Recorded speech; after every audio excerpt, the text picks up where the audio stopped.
नाफेडकडून कांद्याच्या दरात सलग 6 वेळा वाढ करण्यात आली आहे। दरवाढ करूनही कांदा खरेदीला मात्र अल्प प्रतिसाद आहे। नाफेड आणि एनसीसीएफच्या कांदा खरेदी केंद्रांवर परिणाम होऊ लागलाय। नाफेडचा कांदा खरेदीचा दर हा 2125 रुपये प्रति क्विंटल आहे, तर 2 महिन्यात केवळ 19,400 मेट्रिक टन कांद्याचीच खरेदी झाली। व्यापाऱ्यांकडे कांद्याला 2,225 ते 2300 रुपये दर आहे।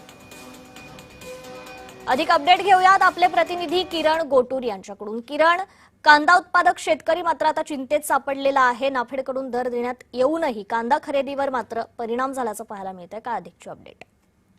पूर्व मागच्या काही दिवसांपूर्वी जेव्हा नाशिक जिल्ह्यामध्ये कांद्याचे दर घसरलेले होते, त्यावेळेस केंद्र सरकारने नाफेड आणि एनसीसीएफ कडनं 2 लाख मेट्रिक टन कांदा खरेदी एकूणच केली जाईल अशा पद्धतीचा निर्णय घेतलेला होता। आणि त्यानंतर नाफेड आणि एनसीसीएफ कडनं कांदा खरेदीला सुरुवात देखील नाशिक जिल्ह्यामध्ये झाली।